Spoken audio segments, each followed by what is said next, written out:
Hello. હા ભાઈ, શક્ય હોય ત્યાં સુધી રૂબરૂ મળવાનો બહુ આગ્રહ ન રાખો. કામ શું છે કયો જે ફોન થી પતે એમ હોય તો માહિતી જ આપી દઉં.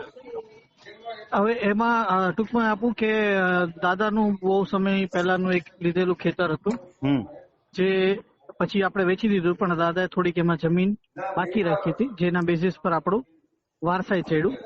બાકી રાખી હતી એટલે શું? એટલે અલગ થોડી 7 નંબર ઘણા નીકળતું હતું કે 7 નંબર અલગ નીકળતું હતું કે એના ભેગું ના નીકળતું? ના સેવ એટલે વેચવામાં જે થોડીક ઓછી વેચી હતી એમાંથી.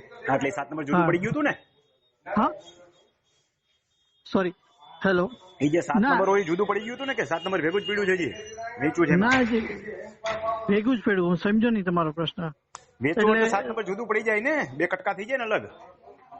હા, એટલે પછી જુદું પડી ગયું. એટલે જેમને વેચવાનું હતું એમને વેચી દીધું, પછી એમાં વેચી દીધું પડી. એને એનું 7 નંબર મળી ગયું ને, એમ કઉ છું. હા, એમને મળી ગયું. હા, નકર ભેગું જ પડ્યું હોય. ના ના, એમને મળી ગયું. એમને મળી ગયું. એટલે હવે દાદા ગુજરી ગયા તો ઘણો સમય થઈ ગયો. એ બેસિસ પર એ નાનકડો ટુકડો પડ્યો રહ્યો હતો. કેટલા એ ગુઠાનો ટુકડો છે? 4-5 ગુઠાનો જ છે. બોલો હવે એમાં શું પૂછવું છે? ટુકડાદાર નીચે વયો ગયો.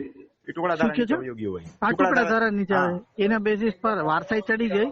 હા, બરાબર. હવે ટુકડો ક્યાં પડ્યો છે એ ખબર ન હોય તો શું થઈ શકે? એ શ્રી સરકાર થઈ ગયો હોય. તમે હાથે ટુકડો પાડો. મારા ટુકડાધારાનો ઓડિયો વાંચી જજો. અચ્છા, ટુકડાધારાનો વિડીયો. અચ્છા, ટુકડાધારાનો ઓડિયો વાંચી જજો.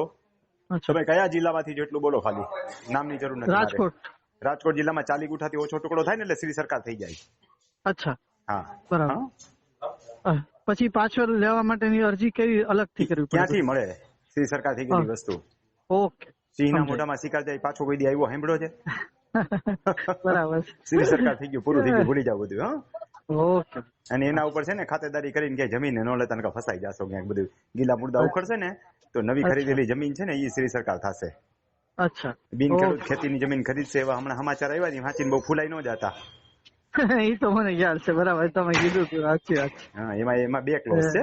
બિન ખેડૂત ખેતીની જમીન ખરીદશે ને, આ કરોડો વાળી જમીન હોય ને એ ખેડૂતના નામે એને કરવામાં આવતી હતી. એને બદલે જેને પ્લોટિંગ કરવું હોય, ઇન્ડસ્ટ્રીઝ કરવું હોય એ જમીન ખરીદીને પોતે ઇન્ડસ્ટ્રીઝ કરી નાખે, પ્લોટિંગ કરી નાખે, હાઈરાઇઝ બનાવી નાખે.